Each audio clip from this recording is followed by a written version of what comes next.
नमस्कार, रोशनी दर्पण न्यूज में आपका स्वागत है। आइए देखिए आज की ताज़ा खबर। वन निगम ने पीडी को लेकर उठाए सवाल। रामनगर में कुछ दिन पूर्व यूकलिप्टस के 112 गिल्टों का पकड़ा जाना एक सनसनीखेज मामला बना हुआ है, जिसमें वन विभाग और वन निगम अपने स्तर से अपनी बात को रख रहा है।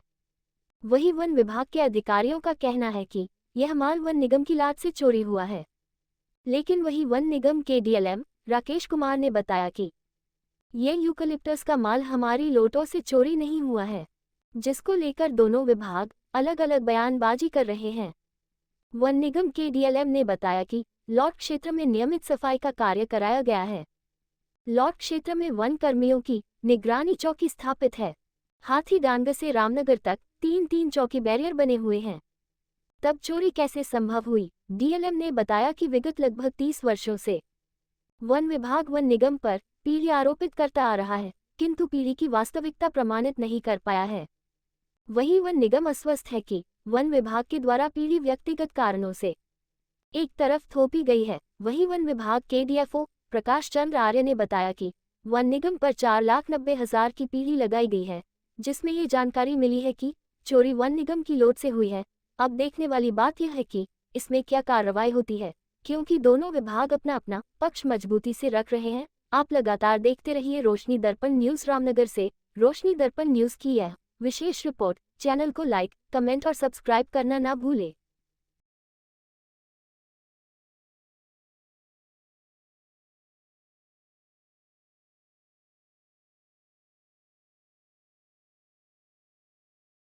ये जो वन निगम की लॉट नंबर 85 और 91 चल रही थी, इस पे बार बार शिकायत आ रही थी कि यहाँ से लकड़ी की यूकलिप्टस है, वहाँ से उसमें से चोरी हो रही है।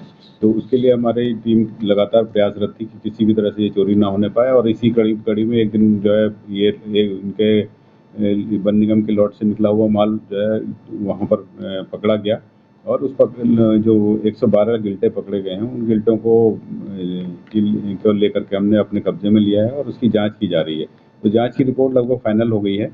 और ये इसी बीच में ये भी पता चला था कि उनकी लॉट से लगी हुई लॉट में जो है अवैध पातन कुछ हुआ है। तो उस अवैध पातन को वन निगम की जिम्मेदारी मानते हुए उनके ऊपर पीडी भी लगा दी गई। ये तो अब नियम विरुद्ध कोई काम नहीं कर रहे हैं, जो नियम है उसी के अनुसार काम किया गया है और उनको नियम कोट करते हुए ही बताया गया है कि क्या किस नियम के आधार पर उनके विरुद्ध कार्रवाई की गई। लगभग 4,90,000 के आसपास की उसका वैल्यूएशन के हिसाब से पीडी लगाई गई। लगातार वन निगम की इस संबंध में मैंने उच्चाधिकारियों को भी सूचित किया है और बार बार उनके साथ में बैठकें भी की हैं कि और इस पे ये क्या है, एक तो वो इस तरह की जो चीज़ें हो रही हैं तो उनको उच्चाधिकारियों को भी सूचित किया गया है, वन विभाग के उच्चाधिकारियों को भी सूचित किया गया कि वन निगम का जो इस तरह की कार्यप्रणाली है, इसमें बदलाव लाने की तुरंत आवश्यकता है। अभी कुछ यूकलिप्टस के 18 पेड़ों की 5,90,000 की पीढ़ी प्रभागीय वनाधिकारी महोदय द्वारा हमको भेजी गई है। तो मैंने डीएफओ साहब से ये निवेदन किया है कि कृपया मुझे ये बताएं कि वो 5,90,000 की पीढ़ी है, वो कौन से पेड़ है, कहाँ से कटे हैं, कब कटे हैं, किस डेट में कटे हैं, किस टाइम कटे हैं। जबकि उस लॉट में ही एक निगरानी चौकी भी है और 24 घंटे फॉरेस्ट और वन निगम का संयुक्त स्टाफ वहाँ रहता है। और इससे पहले हमें कोई संज्ञान नहीं था। हमको पीढ़ी के द्वारा पता लगाया कि वन निगम पे 5,90,000 के 18 ज्ञान में लाने की कृपा करेंगे। डीएफओ साहब से निवेदन किया गया है।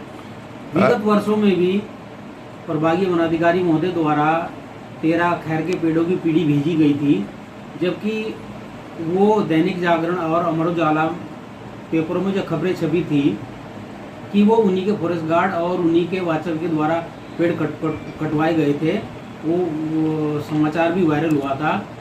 और फॉरेस्ट के द्वारा पेड़ कटवाए गए और लेकिन पीढ़ी वन निगम पे भेज दी गई। तो ये पिछले सालों का भी कुछ अन्य पीढ़ियाँ भी हैं और एक से 1.25 करोड़ की पीढ़ी है, लेकिन उन पीढ़ी में कितनी सच्चाई है ये अब तक पता नहीं लग पाया है। वन निगम कोशिश कर रहा है कि वो उनके गहराई तक जाए और उनको पूछे कि पीढ़ी किस ग्राउंड पे, किस बेस पे, किस आधार पे बनाई गई है। वन निगम को पीढ़ी का पता भी नहीं लगता है। पेपर में लेटर में पीढ़ी लिख के आ जाती है, लेकिन वो साबित कहीं नहीं होती है। उसमें जो फॉरेस्ट गार्ड थे और वाचर थे, वो उन्हीं के द्वारा कृत्य किया गया था। वो अखबार में भी निकला है। वन निगम का उससे कोई लिंक भी नहीं है। उन पे कार्रवाई भी की गई, उनको सस्पेंड भी किया गया, चार्जशीट भी दी गई, फिर बहाल भी कर दिया गया। लेकिन लास्ट में पीडी वन निगम पे, वो वन निगम पे आ गई 5,84,000 की, जबकि वन निगम का उससे कोई लिंक भी नहीं। विभागीय वन अधिकारी महोदय से बार बार लिखित में अनुरोध किया जा रहा है कि महोदय इस संबंध में निर्णय लें और यदि सच में पेड़ कटे हैं तो उनको साबित करके बताएं और अन्यथा इस पीढ़ी को निरस्त करें। निरस्त हेतु बार बार निवेदन किया जा रहा है। सर आपने पीडी के बारे में अभी मुझे बताया कि इसके कुछ नियम है, क्या सर नियम है पीडी वाले? पीडी का जो हमारे वन निगम में नियम है, पीडी वही वैध मानी जाती है जब वन विभाग एवं वन निगम के कर्मचारियों के द्वारा संयुक्त निरीक्षण हो और दोनों के संयुक्त निरीक्षण में हस्ताक्षर हो, तभी वो पीडी वैलिड होती है, अन्यथा वो एक तरफा थोपी गई पीडी है। जो सत्य उसमें कहीं भी नहीं है। सर अभी जो ये पेड़ कटे हैं यूकेलिप्टस में 4,90,000 की जो इन्होंने बात की है, तो इसमें जो है जैसे आपने बताया इनकी चौकियाँ भी पड़ती है रास्ते में, इन्होंने इसको मतलब जैसे चेक नहीं किया माल को, और ठेकेदार का भी कहना है जैसे कि इसमें जो है ये निगम के द्वारा हुआ है, तो क्या कहना है आपका इसके बारे में? अब ठेकेदार का तो मुझे संज्ञान नहीं है कि ठेकेदार ने कौन से ने किसने क्या कहा है, लेकिन मैं आपको ये बताना चाहता हूँ कि लॉट क्षेत्र में निगरानी चौकियाँ हैं।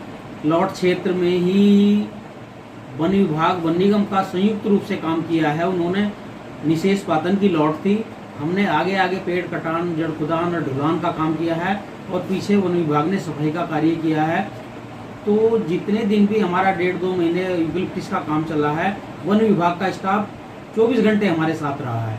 फिर जाने कब चोरी हुई क्या हुआ ये मेरे संज्ञान में नहीं है, इसकी भी जांच हो रही है।